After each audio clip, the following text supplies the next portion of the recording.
Le Conseil national de sécurité s'est réuni hier après-midi au palais présidentiel en présence du président de la République Alassane Ouattara. Le Conseil national de sécurité s'est informé sur la nature des attaques qui ont secoué le pays, leurs origines et leurs dimensions. À l'issue des échanges, les mesures appropriées déjà prises vont être renforcées tant à l'intérieur qu'à l'extérieur du pays pour offrir la quiétude à l'ensemble des Ivoiriens.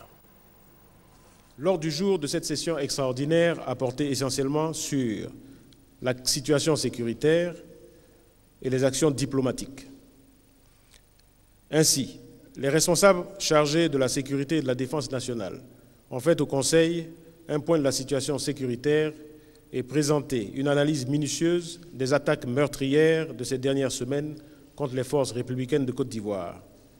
Le Conseil national de sécurité condamne fermement ces actes qui ont fait des victimes tant au sein des populations civiles que dans les rangs des forces républicaines de Côte d'Ivoire, de la police nationale et de la gendarmerie. Le Conseil national de sécurité exprime sa compassion aux familles des victimes et souhaite un prompt rétablissement aux blessés.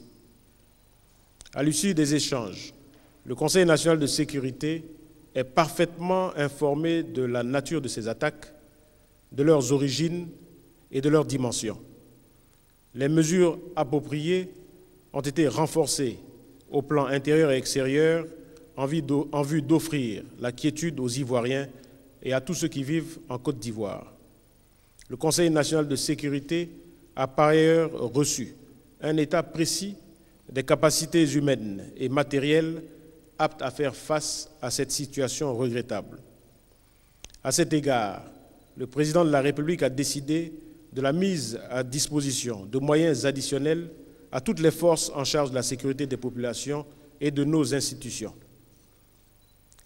S'agissant des arrestations opérées dans le cadre de ces événements, ainsi que des procédures judiciaires en cours, le chef de l'État a insisté pour que ces procédures soient diligentées avec célérité dans le respect des droits des prévenus. Il a par ailleurs souhaité que tout se fasse dans la transparence et que chacun soit mis devant ses responsabilités.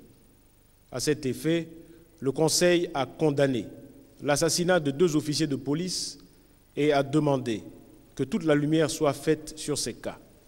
Il a exhorté les forces de sécurité à un comportement républicain dans l'exercice de leurs fonctions. Abordant la question relative aux actions diplomatiques, le Conseil national de sécurité a été informé des initiatives liées à la situation sécuritaire dans notre pays et dans la sous-région, notamment avec les autorités libériennes et ghanéennes. Cet aspect important de nos actions doit être mené de façon concertée avec tous les pays de la CEDEAO pour assurer la stabilité dans notre sous-région. L'ordre du jour n'ayant pas été épuisé, les travaux se poursuivront le jeudi 6 septembre 2012 à 16 h.